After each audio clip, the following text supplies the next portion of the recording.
Welcome to Get Cooking at Maggie's Place. Today I am making an easy, delicious meal everybody in your family will love. Some people call this shepherd's pie, although it is not made in the traditional style of a shepherd's pie with lamb. Some people call it cottage pie, or it could be called hamburger pie. It is made with hamburger.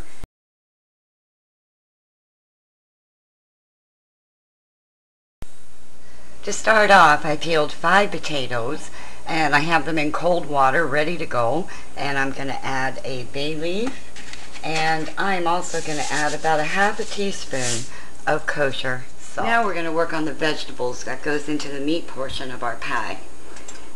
And I've got about a tablespoon of olive oil, and I'm going to add a half of a red onion that I've diced up, and about a stalk and a half of celery. You could also at this point add in some green pepper or some garlic.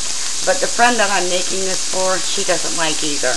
But it'll come out just as good. Our onions and celery look great. They softened up. The onions have caramelized a little bit. And to that, I'm going to add some fresh parsley and some of the celery leaves from that delicious celery. And about 4 green olives with the pimentos.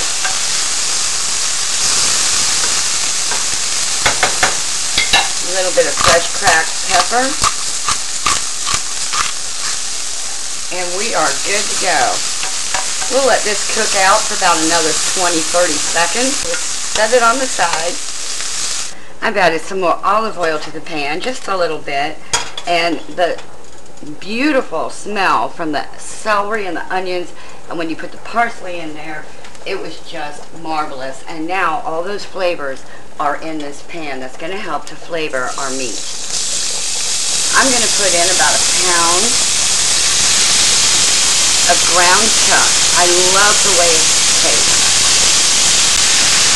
We're going to add a little bit of salt,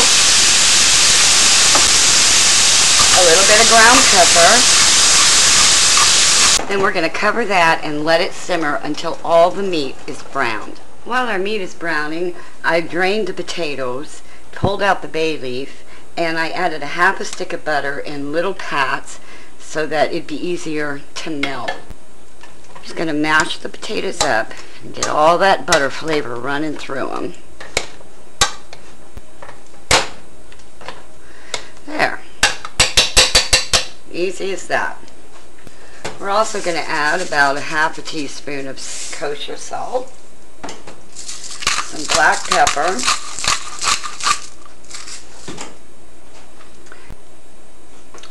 a little bit of half and half. All the measurements for this and the instructions are on Maggie's Place Cookbook.info, and you can look for that under Shepard's Cottage Pie. I'm just going to stir this around a little bit, kind of get that half and half mixed in. Then I like to whip them up with an electric mixer.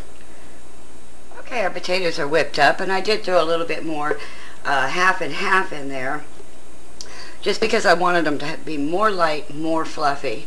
And here is another secret to great mashed potatoes, and that is a little bit of mayonnaise. I probably got about, a teaspoon.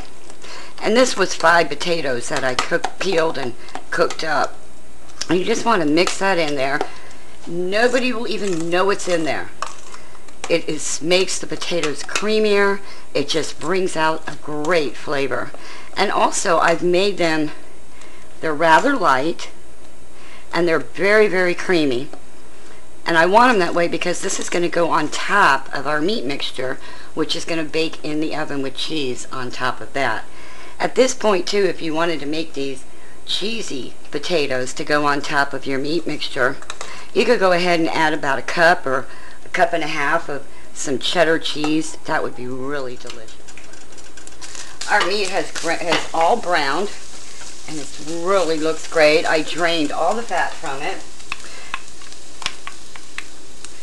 And now I want to add back in those lovely aromatic celery, onion, the olives, the parsley, the little bits of pimento, We're going to stir that in. I'm also going to add probably about a teaspoon of oregano and about a teaspoon of dried basil. If you wanted to use fresh, please go right ahead.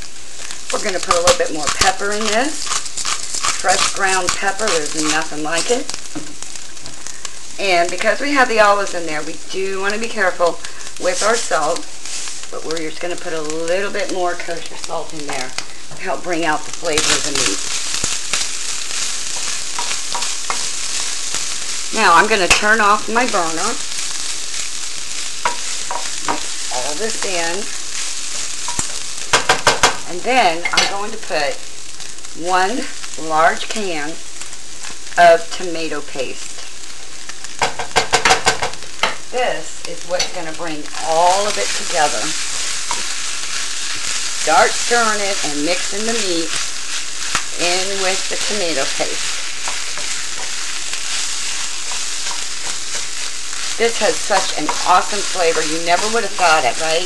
With mashed potatoes, but it is just delicious. When you incorporate this and the potatoes and the cheese on top, oh, it's just so good.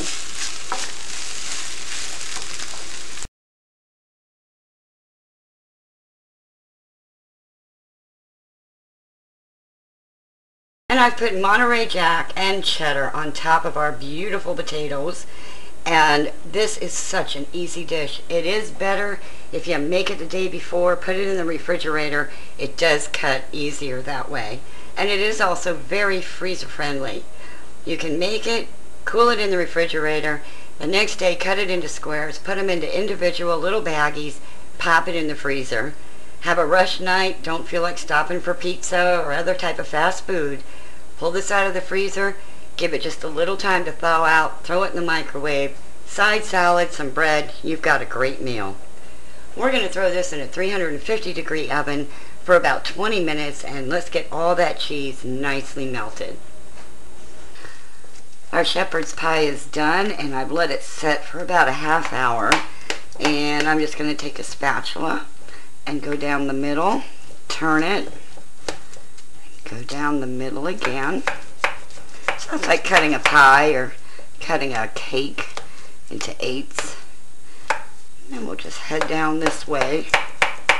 And like I said, if you make this the day before, you put it in the refrigerator if you want the next day, or if you just let it sit, it's really easier to cut. And of course, the first one is always the challenge. And we just want to get in there by pulling out a piece of pie. And there you have beautiful shepherd's pie. We have our meat mixture with the tomato paste and the onions and the celery and olives. And like I said, you could add green pepper and garlic to that. But because I'm making this for a friend and she doesn't like either, I left them out. Our layer of beautiful light and fluffy potatoes. And we have our beautiful cheese that melted just wonderful on top with Monterey Jack and cheddar. I hope you enjoyed this recipe, and for more family favorites and all the ingredients and directions for this one, please go to maggiesplacecookbook.info.